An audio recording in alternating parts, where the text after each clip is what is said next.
Alright guys, what's going on? We're here for the Gifted recap. We're doing episode 5, Boxed In. Alright, so let's get right into it. I mean, it was a pretty good episode, to say the least. We're still pursuing the MUN. Alright, so we open up first of all with this flashback scene. I said that we, in the previous recap, that we probably get some more of Jace in this episode, and we did. We got a little bit of backstory in this first scene about how his daughter actually died. So, I mean, they're in the park, him, his wife, and his daughter Grace. They're in the park, and she's playing on the merry-go-round, and, you know, she's just having a little fun with her little doll or whatever. And, you know, off in the distance, there's like some kind of mutant rights protest going on. And right then and there, I felt like, I probably would have gotten them out of there.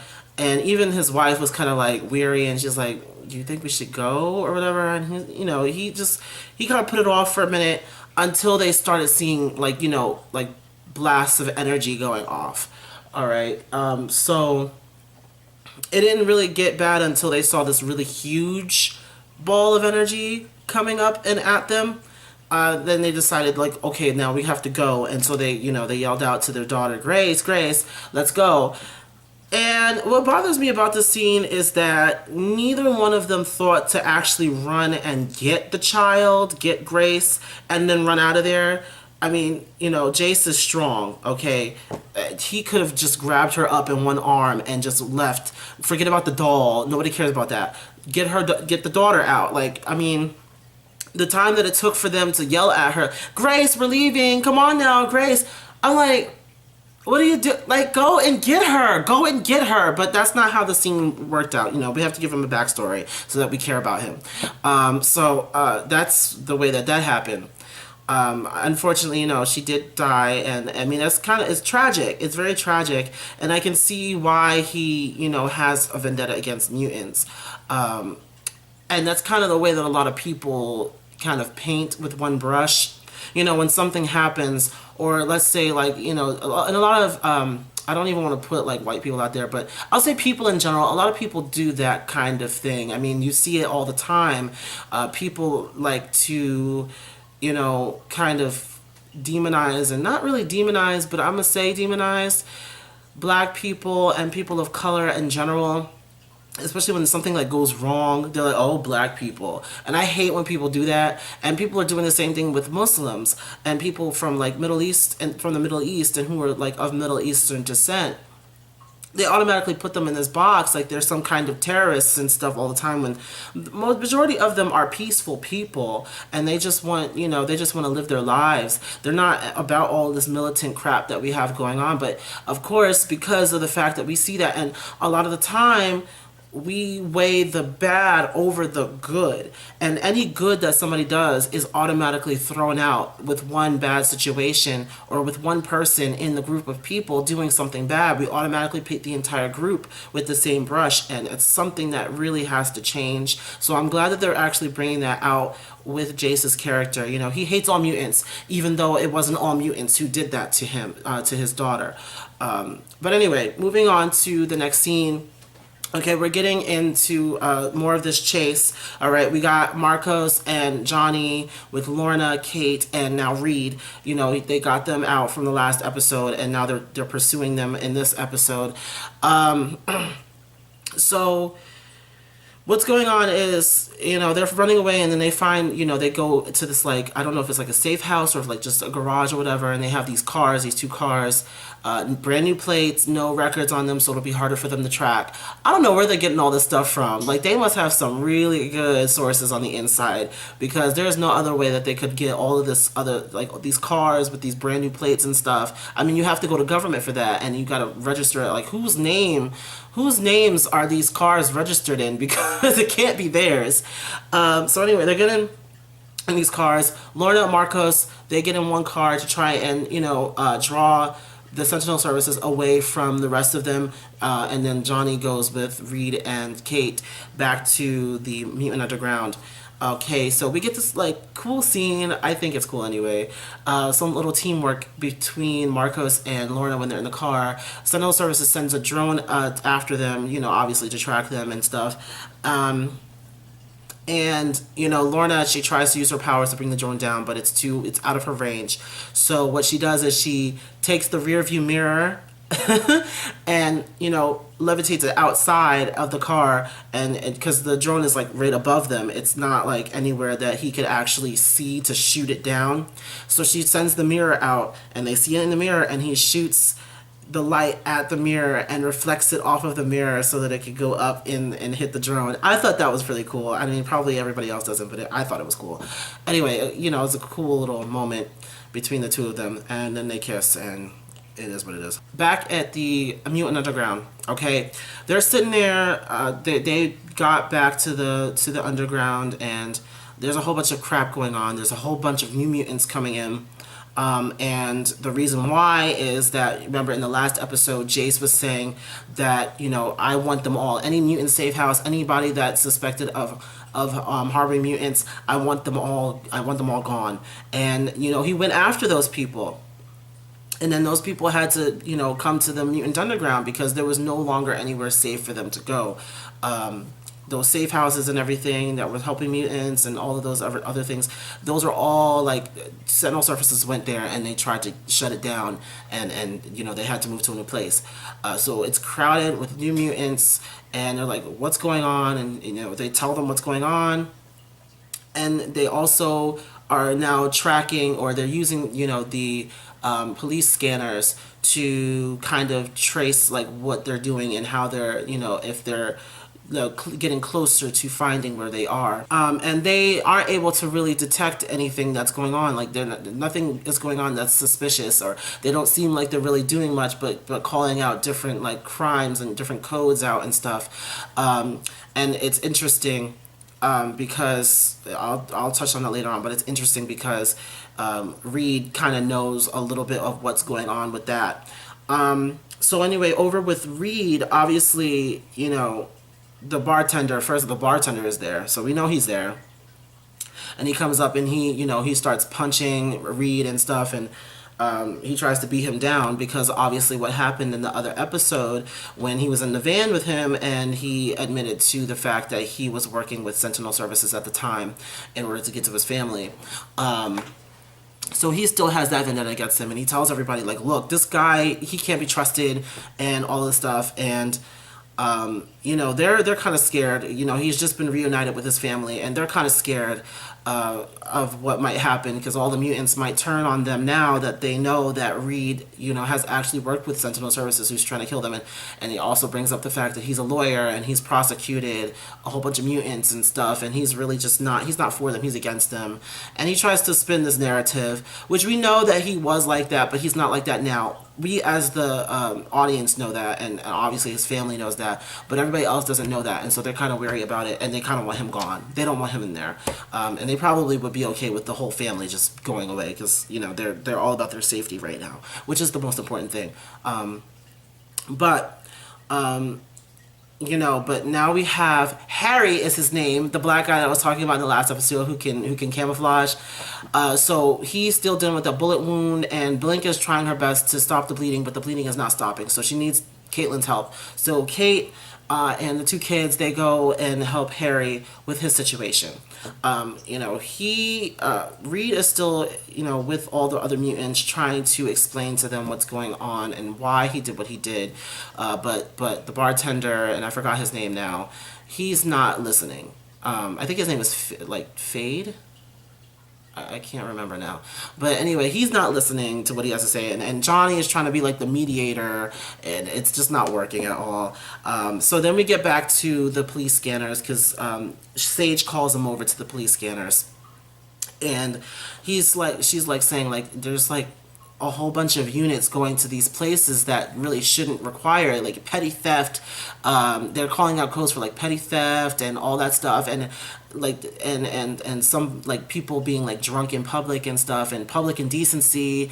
I mean, and this doesn't add up. Why are they sending like all of these units to these places with crimes that really aren't all that serious? When there's somebody who is like public indecency, it's usually one or two people, and so they just send like one or two squad cars over there to deal with the situation, not like an entire like unit. So that's a little bit odd. And so Reed comes and he's like, I can help you out with that because I used to deal with it. This is a manhunt. They're doing this in order to put us off of their, in order to make us feel like we're at ease, in order to deter us from tracking, because now at this point they probably have caught on to the fact that we are listening in, and so they're throwing out all these codes to try and deter us from tracking them as they are tracking us. What they're doing is they're closing in on different areas, so they're shutting down all of these other spots that have mutants in order to kind of draw in, in order to key in on where the MU is, so that they can get all of them at once. So they're getting closer to them. So we have Marcos and Lorna in the car. They're talking about the baby, and that whole thing that happens when they touch, and Aurora happens. So they come up with the idea that if they have a girl, the name of the baby is going to be Aurora. And then he comes up with this stupid idea of naming the kid Rory if it's a boy. He's like, oh, isn't that the boy version of Aurora? I'm like, no. This is so stupid. But he says, he can't wait to be a father and stuff. And, he asks, like, can you feel it? You think it's okay? And she really needs to get checked out, because I don't even know. This child is about to be crazy as hell. All the crap that she's been going through. But that's neither here nor there. Anyway, moving on. So they are still moving. They're still making their way to the underground. Like, they think they're in the clear, but then they come up to where Jace is, and they have the road blocked. Okay. And at this point, Jace's wife is calling him and is like, okay, where are you? You were supposed to be home by noon. The convoy was supposed to be over at noon. You're supposed to be back already. He's like, something came up, something went wrong, but, I'll handle it, and I'll be back before dinner. I'll be back for dinner or whatever. And you can tell that his wife is, like, kind of worried that, and I feel like she obviously does not want him to be out here doing this thing with Sentinel Services. She does not want him out there hunting mutants and stuff and doing that. Because she's already lost one family member. She already lost her daughter. I'm sure she doesn't also want to lose her husband. So that's like a big thing. And then also comes out at the end of this episode a little. Marcos and Lorna, they come to the roadblock where Jace is. And, Lorna, she's like, they're like, oh, we have to find another route. And she's like, no, just keep on going. Keep on going. And then they go over there, and then they take Jace hostage. I was like, God damn. Lorna is not, no mercy on anybody. She shoves one guy into the van and closes the door, blocks all the bullets like usual, and she just takes him. Lorna is that girl in this episode. I'm just saying, I love Lorna, and I liked Magneto too, and so I know I'm gonna like Lorna. Anyway, so they take him hostage, and they obviously want to know, how they're controlling mutants, because obviously they ran into Pulse last time, who was their friend, and all of a sudden he's their enemy. Like, it doesn't add up. So they are trying to figure out what the hell is going on. How are they able to get into his mind and use him against mutants? While they're like questioning him and stuff, he tells them about his daughter and about how, he's like, I lost my little girl to you mutants and stuff, and he mentions the date 7/15. So it was July 15th, 4 years ago, that happened, that whole protest. And they said it started off as a peaceful protest, but like we've seen in everyday life, whenever there's a protest that starts off peaceful, it always goes left, because there's somebody who's against it, somebody who's going to come by and say something wrong or do something wrong, and then it's fights and stuff are gonna break out. And so, Lorna's not playing. She's like, I feel for him, but we need to get this info. We need to get this info from him so that we know how to deal with our pursuers. Okay. So they call up Dreamer and ask her to get info from him, because she can enter his mind and into his memories and stuff and manipulate them to get what she wants. So they call in Dreamer. All that's going on back at the underground. Harry is still bleeding out, and they said, Caitlin says he's gonna need blood. Like, we can't cut him open and get this daggone bullet out unless we give him some blood, unless we're giving him some blood at the same time, because he's going to lose too much blood, and it's going to be all for nothing, because he's going to end up dying from blood loss with us trying to go in there and get the bullet. So Andy he knows his blood type is O negative, and O negative, if you know, is universal donor. So that with O negative blood, you can give your blood to anybody, because everybody, I'm not going to go into specifics, but everybody, has O. So anybody who's like A also has O. Anybody who has B also has O. Anybody who has AB also has O. You go revisit your biology textbook. It'll tell you all that. I don't want to go into all of that with this, but anyway.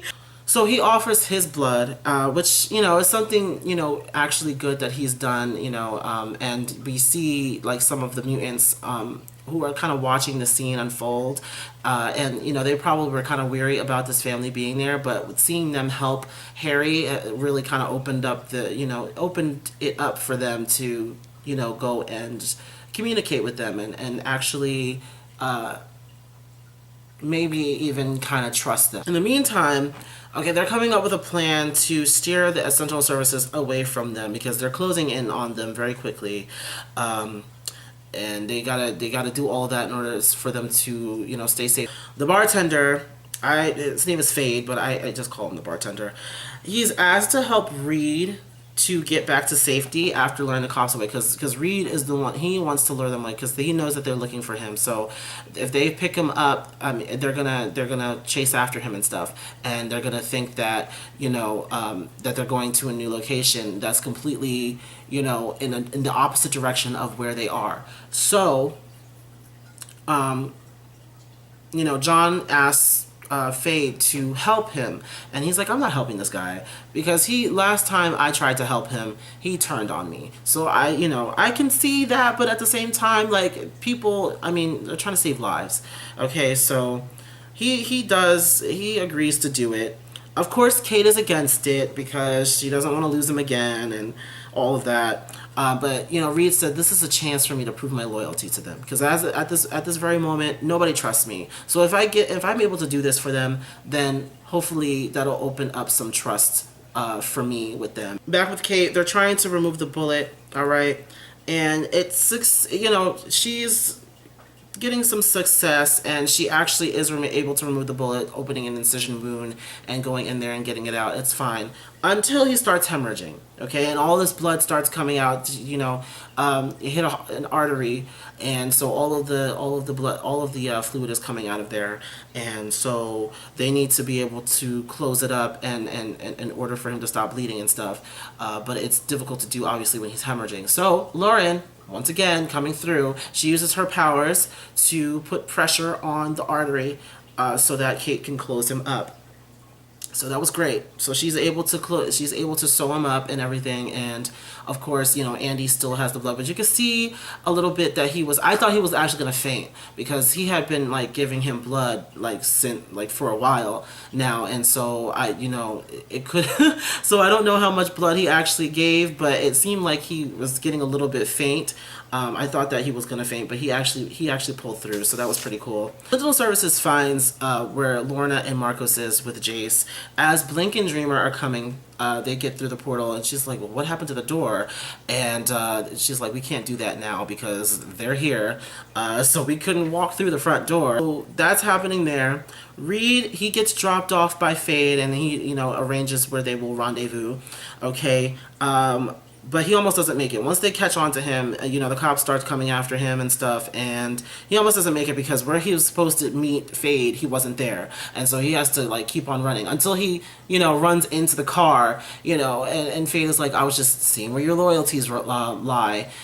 I had a feeling that he probably wasn't even going to be there. I thought that he was actually going to leave him behind, but at least he didn't do that. He was just trying to see if faced with the adversity, would he betray them, and would he go back with the cop? Would he surrender? But he didn't surrender. He tried to run, and so he ran into the car and he was able to get in the car and they escaped. That was fine. Okay, so again, back with Marcos and Lorna, and now Dreamer and Blink. Dreamer is doing her thing. She blows a little smoke into Jace's face to, and to invade his memories and stuff. While Lorna stalls, she starts using her powers at them and stuff. It's to just kind of scare them into not pursuing them and not coming in, because they were going to move in on them. But thanks to Lorna, they kind of halt for a minute. And as Dreamer is using her power, Blink is like wondering, a little bit of like what's going on, and she's starting to kind of get a little bit of her memory back from when Dreamer used her powers on Blink, and it's kind of causing her to like relive a little bit of what happened, and and then draw it to the conclusion of where her memories of John all of a sudden came from, when it didn't seem like that actually even happened, and even John confirmed that it didn't happen. So it was kind of weird anyway to her all this time. So now she's starting to make the connection. Okay. So as Dreamer is doing her thing, they throw in some tear gas to try and get them out, because obviously they can't go in. They can't go in, otherwise, it's too dangerous for them to go in, because Lorna's there waiting for them, So they throw some tear gas in to try and get them to come out. Dreamer is like, I'm still like clouding his memory and stuff. I'm still making him like live through his memories and stuff. I can't like just leave him like this. And she tries to, finish the job, but they pull her out before she can finish. And this is like probably one of the pivotal points of the episode, because with her powers still kind of being active without her being there, it kind of just takes its toll on Jason. He's just sitting there and reliving all of the really bad memories, of course, of his daughter dying, and of all the issues that he's gone through with mutants since he started working with Sentinel Services.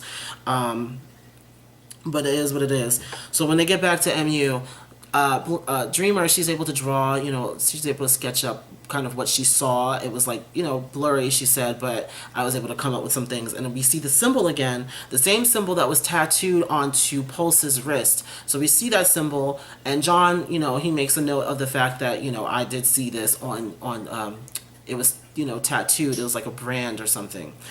So they have to revisit that symbol. And they also see the picture of this big building, and it's somewhere in Baton Rouge, somewhere that the mutants were transferred to after he, prosecuted some mutants. They were taken to this place in Baton Rouge.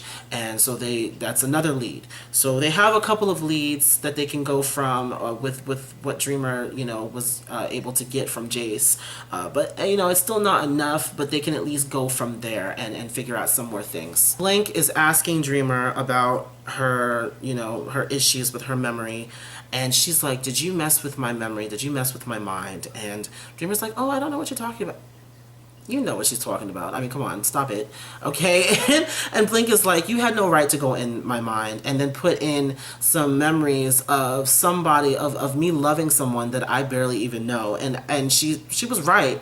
But I feel like by her saying that you had no right to do it, and you are wrong, and your power, what you do is wrong, I feel like Dreamer is probably going to clam up at this point, and she's probably not going to want to use her powers anymore, because in my opinion, maybe her power, and we might get a little background, we might get a little backstory of Dreamer, and maybe when she first discovered her powers and kind of what kind of issues it caused. Being able to go into someone's memories is kind of hectic, because you're going in somebody's memories and you're manipulating them, or you're putting things in there that doesn't belong there.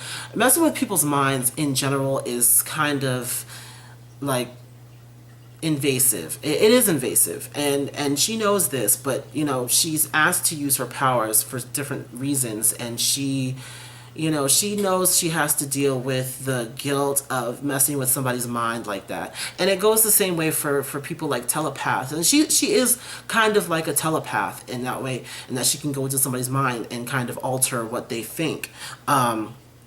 And so many other telepaths have had to deal with that, with people saying like, don't go into my mind, because the mind is a powerful thing, and also also very vulnerable. If you're able to go in there, that's like somebody's most vulnerable place, in their mind. And if you're able to manipulate their mind, then they kind of become more vulnerable on the outside as well. And you have to be very careful about that.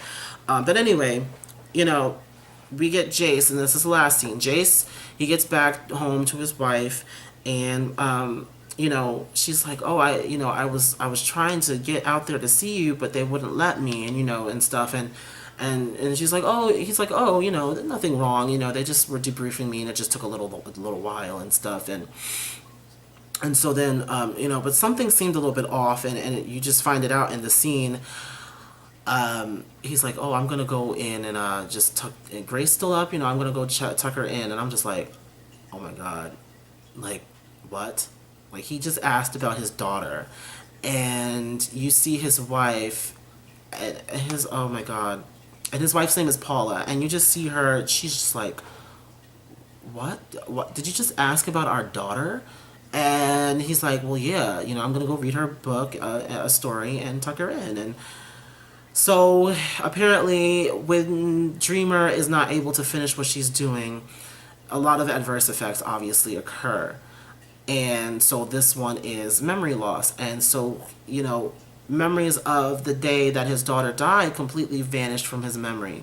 And so, and probably a whole lot of other events. He probably doesn't even remember that 4 years have gone by.